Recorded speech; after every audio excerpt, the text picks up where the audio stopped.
Trump's decision to withhold WHO funding has upset one of the organization's most prominent supporters.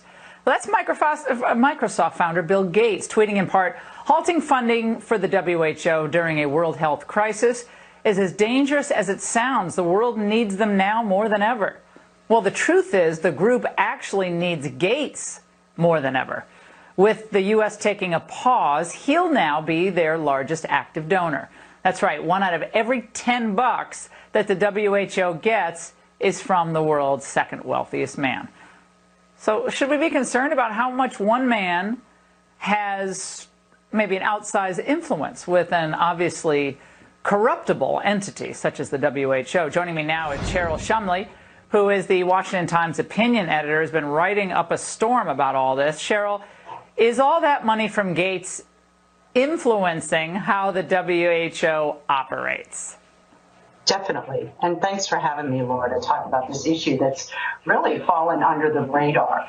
Bill Gates wields tremendous influence at the World Health Organization. And I'm not the only one saying that. Back in 2017, Politico, which, as you know, is not even considered a far-right or conservative publication, Politico called him the World Health Organization doctor, that he had such influence that when he wanted a policy pushed, that the World Health Organization bureaucrats would oftentimes cave to his wishes. And it's not just funding that we need to be worried about in America.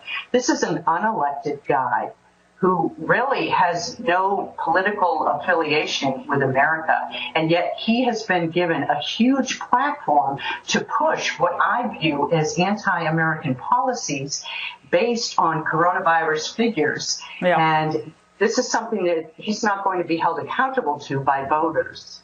Well, here's what the Gates Foundation has given to the World Health Organization and related organizations. Okay, 395 grants totaling $3.6 billion to the WHO. He pledged up to $100 million for the global response to COVID-19. He pledged $279 million to the Institute for Health Metrics and the Evaluation at the University of Washington. That's that IHME model that, of course, initially wasn't all that accurate in predicting what was going on with this virus.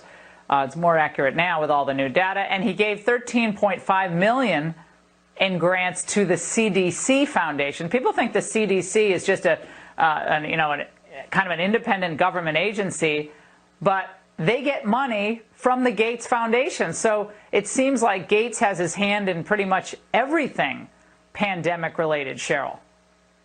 Well, here's an interesting tie. So Bill Gates, for the longest of times, wanted to have the World Health Organization declare coronavirus a pandemic. And the World Health Organization did not want to do that. So a day after Bill Gates, through his foundation, announced an infusion of $50 million into something called the Therapeutic Accelerator to help fight coronavirus and find a vaccine, much of that money to go toward the World Health Organization. One day after that announcement, the World Health Organization Secretary General came out and declared coronavirus a pandemic. Unbelievable. So Cheryl, we'll be on this, and thank you for staying on this.